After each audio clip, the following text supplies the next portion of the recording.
చెప్పండి ఏమైంది? డాక్టర్ వచ్చినాక చెప్తా. డాక్టర్ రారు. ఎందుకు? నేనే డాక్టర్ని. నువ్వేనా? మీరేనా?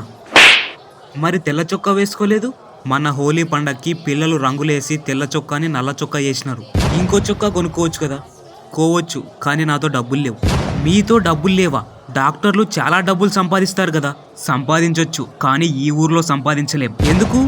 అదో పెద్ద కథ. నీకు చెప్పినా అర్థం కాదులే. అర్థమయ్యేటట్టు చెప్పొచ్చు కదా.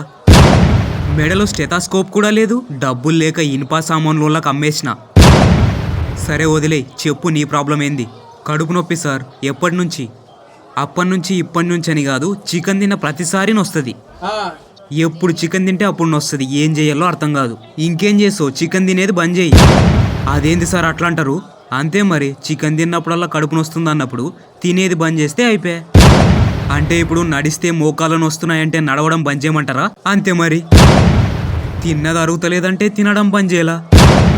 కూర్చుంటే నడుములు వస్తున్నాయంటే కూర్చోవడం బంద్ చేయాలా? ఎక్కడికక్కడే సొల్యూషన్ ఉంటుంది, మనం వెతుక్కోవాలంతే. పిచ్చోన్లాగున్నారు మీరు. డాక్టర్ ఎట్లయినారు సార్? నేను డాక్టర్ అయిన తర్వాతనే పిచ్చోన్నైనా. మరింత పిచ్చి పెట్టుకొని ఈ ఊరి పేషెంట్లకు ట్రీట్మెంట్ ఎట్లా చేస్తారు? అసలు నేను పిచ్చోన్నైనేదే ఈ ఊరి పేషెంట్ల వల్ల. అదేలా? చెప్పినా కదా నీకు అర్థం కాదని. అర్థమయ్యేలా చెప్పమని అడిగినా కదా. సరే చెప్తా విను. నా బాధ చెప్పుకోవడానికి కూడా ఎవ్వరు లేరు, నీకైనా చెప్తా. యాక్చువల్గా నాది ఊరు కాదు, సిటీలో చదువుకొని వచ్చి ఈడ హాస్పిటల్ పెట్టిన. అందరు చేసేది అదే కదా, అందులో కొత్త ఏముంది? చెప్తా.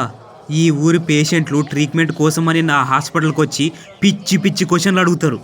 ఒకడేమో అన్నం తిన్న తర్వాత ఈ టాబ్లెట్ వేసుకోరా అని చెప్తే, అన్నం తిన్న తర్వాత ఎందుకు? అన్నం ఉడికేటప్పుడే ఈ టాబ్లెట్ అందులో వేస్తే బాగా ఉడికి తొందరగా అరుగుతుంది కదా అంటాడు. అదే అన్నాన్ని మా ఇంట్లో వాళ్ళందరూ తింటే వాళ్ళకి కూడా జ్వరం ఉంటే తక్కువ అవుతుంది కదా అంటాడు.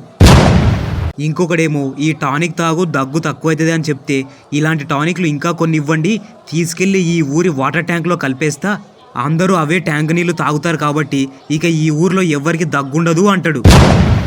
ఇంకొకడేమో యాపిల్ పళ్ళు తింటే జ్వరం రాదు కదా, మరి వచ్చిన పేషెంట్లందరికీ మీరు టాబ్లెట్స్ ఎందుకు ఇస్తారు, యాపిల్ పళ్ళు ఇవ్వచ్చు కదా అంటాడు. అట్లనే ఇంకొకడేమో ఆపండి, ఇంకా కొద్దిసేపు వింటే నాకు పిచ్చి వచ్చేలా ఉంది. జస్ట్ 3టికే ఇట్లంటే నేను ఇట్లాంటివి రోజు 30 ఇంటా. నా పరిస్థితి ఏంది మరి? చిన్న కథ కాదు సార్ ఇది. మరి అలాంటి పిచ్చి పిచ్చి క్వశ్చన్లు విని నేను కూడా పిచ్చోని అయిపోయినా. నేను కూడా వాళ్ళలో కలిసిపోయినా. ఇదంతా ఓకే, కానీ మీతో డబ్బులు ఎందుకు లేవు అది చెప్పలేదు? చెప్తా. ఈ ఊరోళ్ళందరూ నన్ను బాగా పరిచయం చేసుకున్నారు. బాగా పరిచయం కాబట్టి టాబ్లెట్లు ఇచ్చి డబ్బులు అడిగితే, ఊరుకోండి సార్ మన మధ్య డబ్బులు ఏంది అంటారు. టానిక్లు ఇచ్చి డబ్బులు అడిగితే, మనమంతా ఒక ఊరోళ్ళం, డబ్బులు ఎందుకు సార్ అంటారు. ఇంజెక్షన్ వేసి డబ్బులు అడిగితే ఖాతాలో రాసుకో అంటారు. తర్వాత కుట్లేసి, సరే మొత్తానికి ఈ ఊరోళ్ళు మెడిసిన్స్ తీసుకుంటారు కానీ డబ్బులు ఇయ్యరు. అంతే. నేను అప్పు తెచ్చి మరి మెడిసిన్స్ తీసుకొస్తే ఈ ఊరోళ్ళు మాత్రం వాటిని ఫ్రీగా తీసుకుపోతున్నారు. అయినా మీరెందుకు ఫ్రీగా ఇస్తున్నారు? డబ్బులు ఇవ్వమని గట్టిగా అడగొచ్చు కదా. అడగొచ్చు. అట్లనే 2-3 గట్టిగా అడిగితే వాళ్ళు నా హాస్పిటల్కి రావడమే బంద్ చేసినారు.